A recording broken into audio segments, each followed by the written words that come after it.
મિત્રો આજનો આ વિડીયો માત્ર ગ્રાહકોની જાગૃતિ માટેનો છે। આપણે ઘણી બધી વાર બધા મુદ્દાઓ પર વાત કરતા હોય ત્યારે આપણા થોડા ઘણા પર્સનલ મુદ્દાઓ એની પર આપણે વિચારીએ કે ના વાત કરીએ, પરંતુ આ જે મુદ્દો છે આ મુદ્દો મને એવું લાગ્યું કે ગ્રાહકોની સુરક્ષા માટે, ગ્રાહકોની જાગૃતિ માટેનો છે, એટલે આજે હું તમારી સાથે વિડીયો શેર કરી રહ્યો છું। આપણે એક વર્ષ પહેલા ગોદરેજના 2 એસી લીધા હતા અને એમાં એક એસી એક વર્ષથી લીધું એ દિવસથી ખરાબ હતું। એમાં ઘણી બધી વાર સર્વિસ કરી, ઘણી બધી વાર એના સ્પેર પાર્ટ બદલ્યા, એકવાર એની કુલિંગ કોઇલ બદલી, એકવાર એનું કોમ્પ્રેસર બદલ્યું, પણ તેમ છતાં નિવારણ નહોતું આવ્યું અને આપણે કમ્પ્લેનનો દોર શરૂ કર્યો। કમ્પ્લેન કર્યા બાદ સર્વિસ સેન્ટર વાળા આવ્યા, એ લોકો કોઈ સારી કામગીરી ના કરી શક્યા અને ત્યારબાદ આપણે સતત કસ્ટમર કેરમાં કોલ કર્યો। સૌથી પહેલા કસ્ટમર કેરની અંદર શું વાત થઈ, તમે આ વાત સાંભળો। बात कर लीजिए।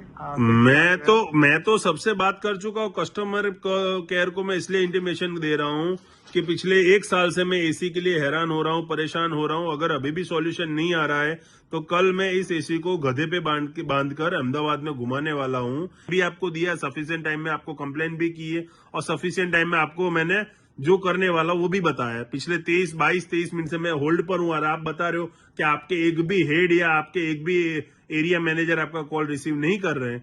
तो अब ये गोदरेज कंपनी का प्रॉब्लम है, मेरा प्रॉब्लम नहीं। गोदरेज कंपनी के पास सर्विस के लिए अच्छे लोग नहीं है, ये यहाँ से प्रूफ हो रहा है। क्या आवश्यकता है सर?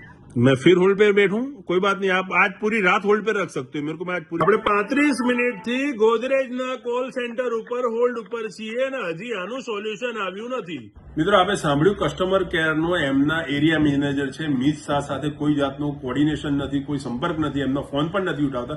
એટલે જે સર્વિસની અંદરના જે માણસો છે એ જ કંપનીને નથી ગાંઠતા તો કસ્ટમરને સર્વિસ ક્યાંથી મળે? આ બધી બાબતથી કંટાળીને આપણે ગ્રાહક તરીકેના આપણા અધિકારો માટે એક આંદોલનનો નિર્ણય કર્યો અને આંદોલનના નિર્ણયમાં આપણે નક્કી કર્યું કે આ એસીને ગધેડે બાંધીને આખા અમદાવાદમાં અને ગોદરેજના જેટલા પણ ડીલરો છે એમના શોરૂમ આગળ આપણે ફેરવીશું અને એના ફોટો વિડીયોઝ વાયરલ કર્યા, એના હોર્ડિંગ્સ અમદાવાદમાં લગાવ્યા અને ત્યારબાદ આ કંપનીની આંખ ખુલી અને કંપનીના મોટા કક્ષાના અધિકારીઓ બજારમાં, મેદાનમાં આવ્યા અને એ લોકોએ આખરે એ લોકો સાથે પણ 2 દિવસના વાટાઘાટા પછી એ લોકો માન્યા કે એસી ખરાબ છે, અમે તમને બદલી આપીએ છીએ અને આજે આ લડાઈમાં અમારી જીત થઈને એસી અમે નખાવડ્યું। આ વાત માત્ર માહિતી સ્વરૂપે તમારા સુધી હું પહોંચાડવા માંગતો હતો, કારણ કે ગ્રાહક તરીકેના આપણા જે અધિકારો છે, ઘણા બધા લોકોને તકલીફ પડી હશે આવી, એટલે ગ્રાહક તરીકેના જે આપણા અધિકારો છે, જો આવી કંપની સામે લડાઈ લડીએ તો 100% આપણને સફળતા પણ મળે અને આપણે આર્થિક નુકસાન પણ ના થાય।